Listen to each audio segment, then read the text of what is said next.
What up, what up, what up? Welcome to Unmustard, the podcast where I get to chat with the contributors to the hip hop culture, the culture that we love, the culture that we live for. I'm your host, Atenda Zimbandu, aka the Ultra Poet. And today I host a man that I respect, firstly, for his Spotify game. Everybody knows GoshDaReel is dope on his Spotify game for an artist of his stature. Secondly, I respect him for his consistency. This man is consistent, man. I don't know. Everybody knows that. And thirdly, his hot-headedness. My God, this man is opinionated. and ladies and gentlemen, GoshDa59. Sorry, GoshDaReel. Hey man, introduce yourself.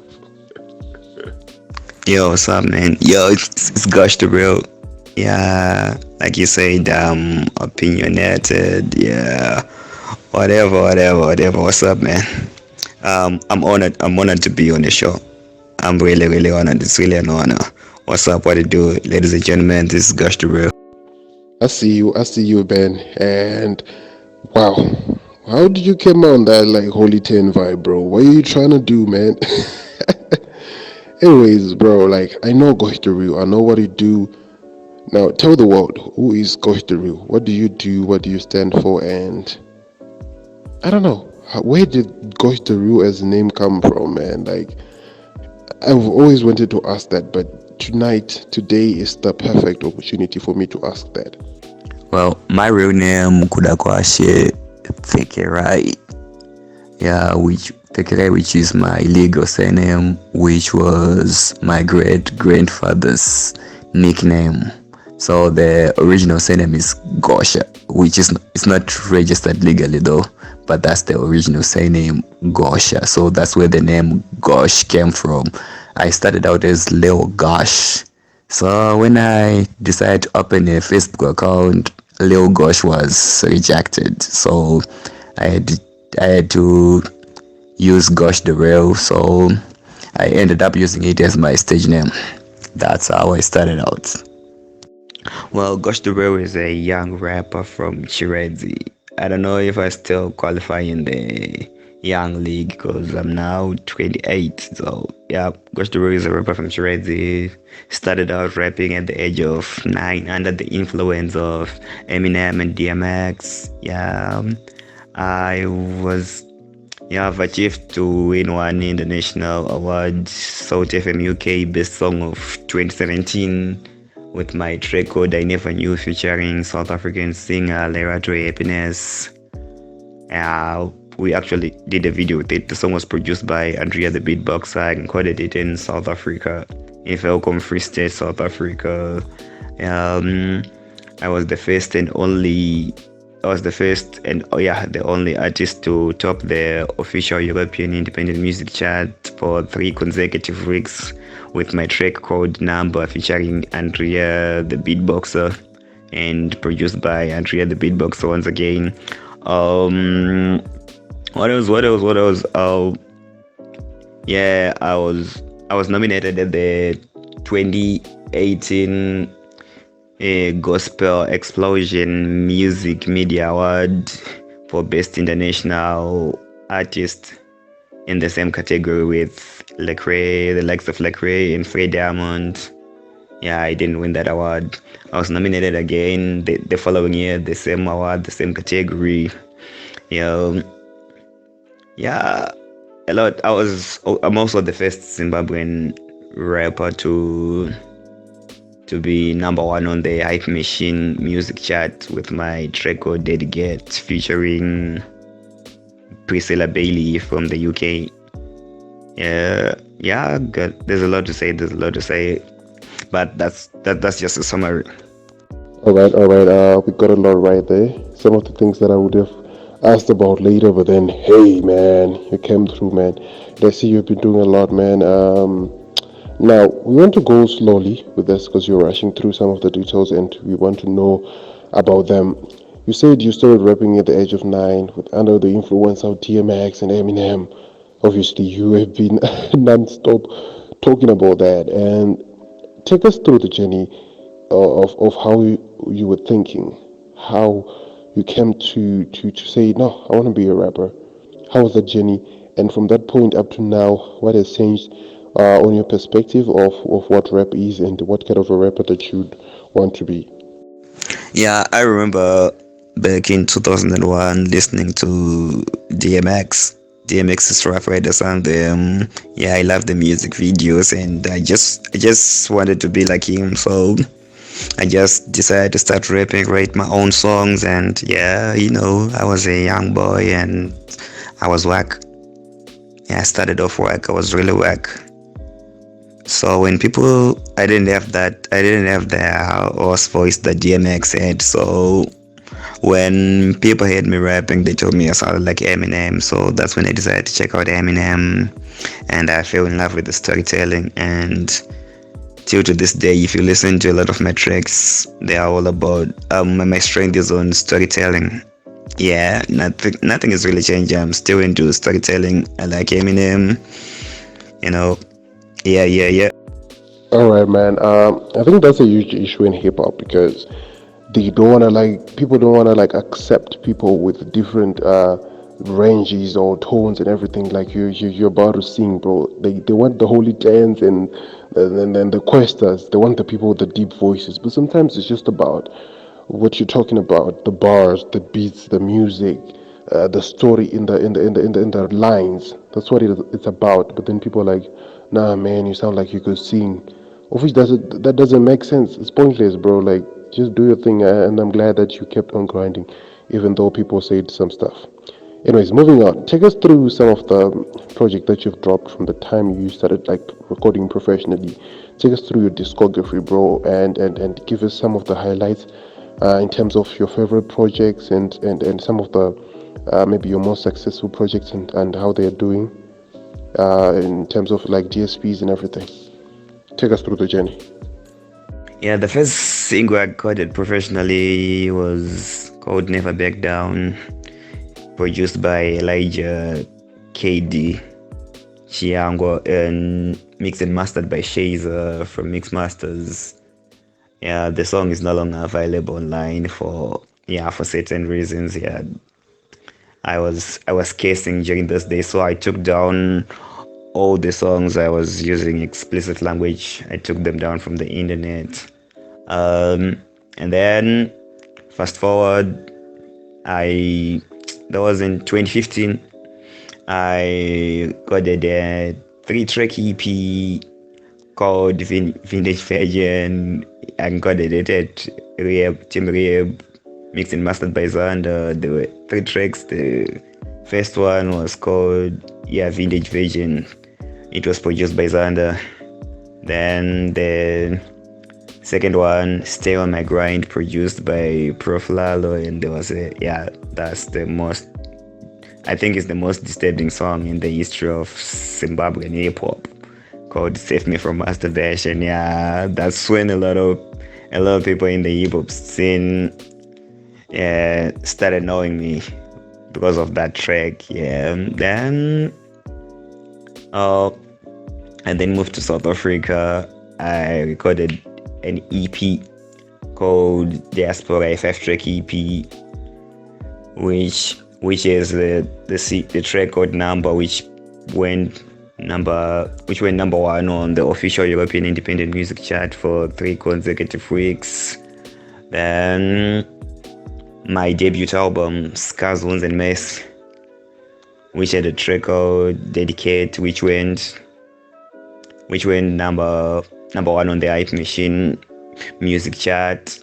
Then my second album, No Features and Injustice. Yeah, the album had no features, which is over 145,000 streams on Spotify right now, which is my most successful album, my most streamed album right now. Then last year I dropped an album called Godiana Extension. Yeah, that's all. So yes, you have been working definitely, bro. Like there was a lot of content, and I really need to catch up on all that stuff and like come back and be like, bro, I listened. I'm definitely gonna do that, and hope the listener is gonna go back and really appreciate the work that you've been putting in. And we want that song. Save Me From Masturbation back on streaming. Want to listen to it, bro? Like you've been talking about it for a while, but I haven't had it and ever. Like I wanted to say in some years, but I would say never because I have never had it. I just had you talk about it. Now moving on, you definitely have a strong Spotify game. Now my question might be controversial. My question might be sensitive. What's your explanation, and how did you come up to have such a strong Spotify game, and then not like have like the numbers that are some of the rappers that don't even have that much clout on Spotify have have like more views and more streams and more subscribers on YouTube and other platforms? Did you focus more on Spotify? How did you blow up on Spotify without necessarily doing the same maybe on YouTube or something? Is there a secret? Is there a trick? Is there something that was intentional from your part? Take us through that. Okay, about the Spotify game, I think when I started topping the official European Independent Music Chart, it was broadcasting on over 800 radio stations in US, Europe, and Canada, I guess. So most of the DJs from those radio stations had Spotify playlists. So that all my songs were added there. So I think that's when I started developing a Spotify audience, and then after being number one on Hype Machine, that's when I started gaining more followers on Spotify. Yeah, and right now, like most of my streams come from Spotify algorithmic playlists. More than 90% of those streams come from algorithmic playlists, which is its song will appear on as a suggested song, and so on, and on Discover Weekly playlists. Yeah, I think I started focusing more on Spotify when I started seeing those numbers increasing, and I started focusing more, and I started creating my own playlists and started networking with other playlist curators. That's so great, man. Some of us can only dream of those numbers. So keep soaring, man. And I also hope that you focus more on maybe other platforms like Apple Music and maybe YouTube and all that stuff, because the whole thing about growing as a brand and blowing up and whatever maybe your focus is also about diversity, because not everybody is going to be on Spotify. Somebody might be on YouTube and be like, oh, GoshDaReel has like 500 views on his video, so I'm not going to look at it, because there are people like that, and they don't know that you're getting mad numbers on maybe on Spotify. So diversity and just making sure that you level up the plane on the other major platforms is a really key point for you and in other artists out there. Now moving on, I want to talk about another sensitive issue, an issue about sustainability. Has the music been sustainable for you? How have you been funding the music? If there are any details that you can spare, and what do you think should be implemented by other artists and by yourself to be able to be self-sustaining in terms of you being an artist and you being a musician? Yeah, it's really very, very, very sensitive. I think it's been a little sustaining for me. I think I've managed to pay my rents, bills, and other stuff with my royalties for the past I think 19 months. It's not really a lot. I think the other artists should be able to register their music with a publisher or a performance rights organization, so that they can get their royalties for all their music. From YouTube, you need a publisher or a distribution company, and also they need good PR to promote their music, and so on to be self-sustaining. Yeah, That's what I think. All right, man. All right, man. You seem to be doing well, which is a lot to say for most rappers, especially the upcoming ones that are focusing on the clouds rather than focusing on the main goal, which is actually making good music and making a living. If you want to, or if you have to. Now, let's talk about relations. You don't seem to have a lot of like local features on your project, and you don't seem to have your own verses on a lot of other people's projects. Why is that? Are you like not really about the local stuff? Because I see your features are usually international. They are from other countries and all that. Is it intentional? Level me on that. No, it's not intentional, but as an artist from Chiredzi, like, yeah, I've collaborated with a lot of locals here in Chiredzi, but they are not they are not that popular. Like, I think I'm the biggest artist on from Chiredzi right now, so people don't know the artists I work with. And I've approached a lot of artists from Harare, different parts of Zimbabwe, but only a few managed to agree to work with me. And yeah, really, a lot of artists don't call. I don't think I have a verse on any other local artist project except from artists from Chiredzi. Yeah, nobody calls me for a feature, so I don't know. I'm actually the one who approach artists for features. So yeah, it's not intentional. All right. You know, it reminds me of this complex that I used to have, and I used to like argue with someone. I'm not gonna mention him on the podcast, but he knows himself if he's gonna listen.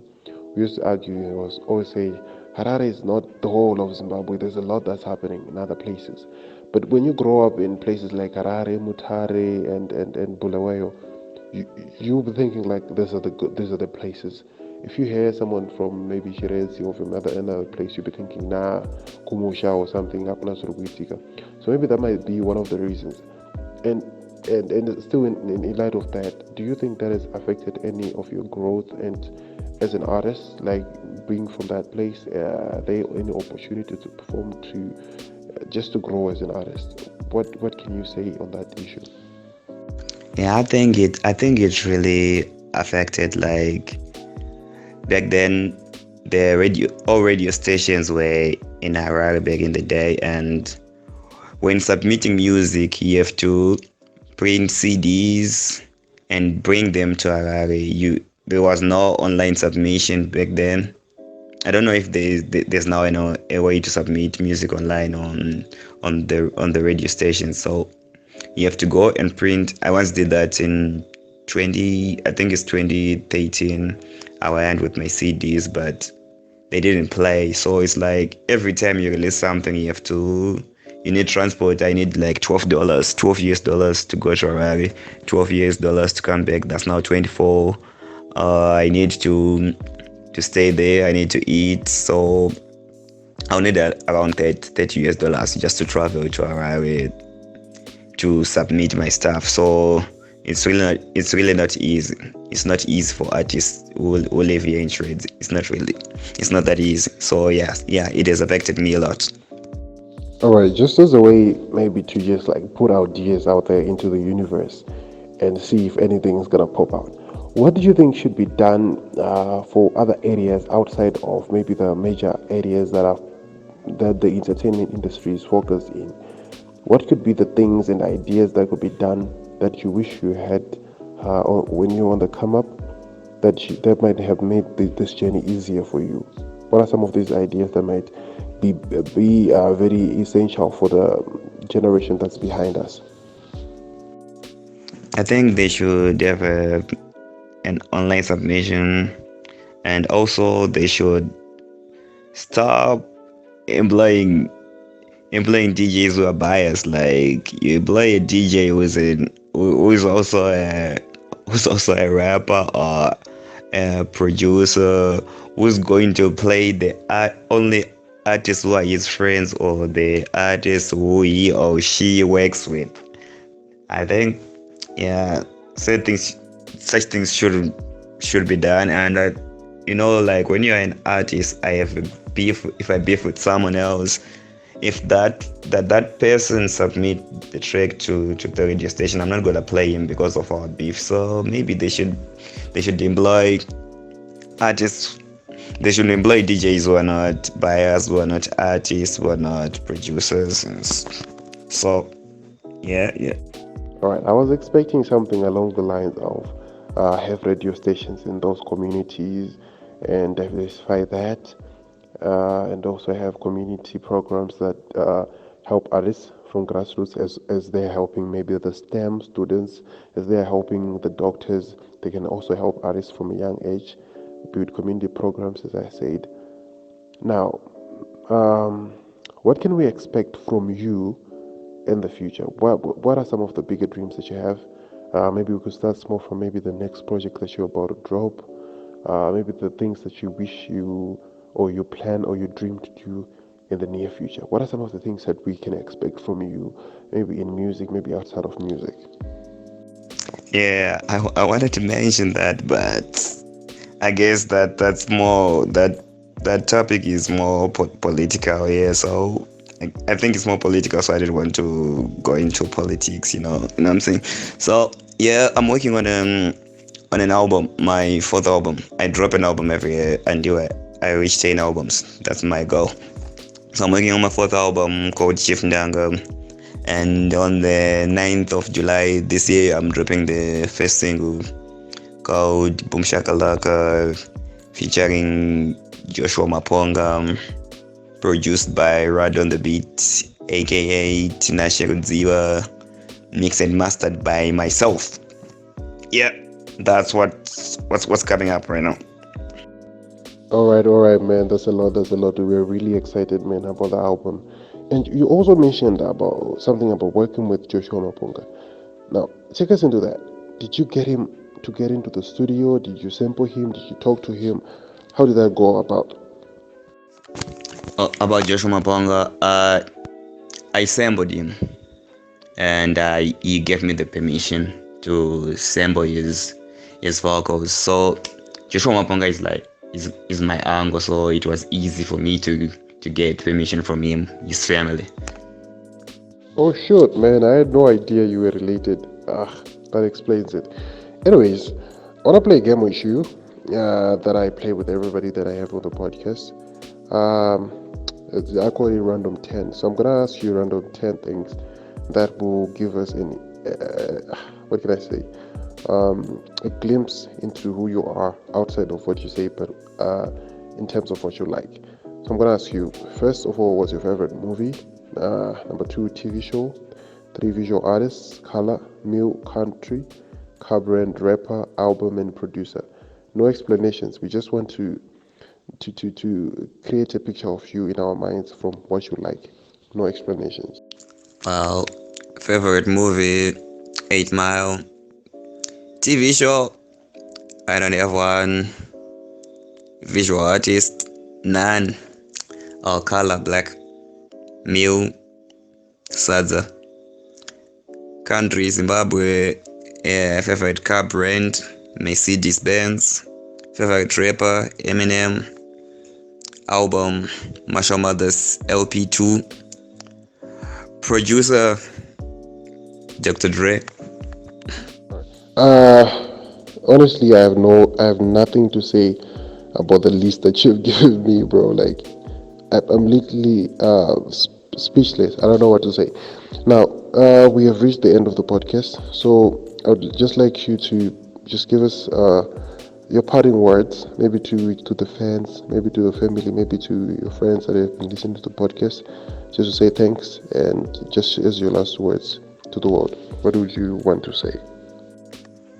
Well, I don't know if I can call them last words or parting words, because that kind of sounds weird. It kind of sounds like I'm dying though. Well, I would like to say thanks to everyone listening. You can follow me on social media, on all social media networks at GoshDaReel. Yeah, and I'm single and searching. Yeah, if there's a lady listening, if you like me, you can hit me up. Feel free. I don't bite. You can send a friend request, follow. It goes down in the DM. Ah, ah, ah, ah, ah, ah. I will not say anything. I will not comment on that. I will not support it. I will not denounce it. You say what you said.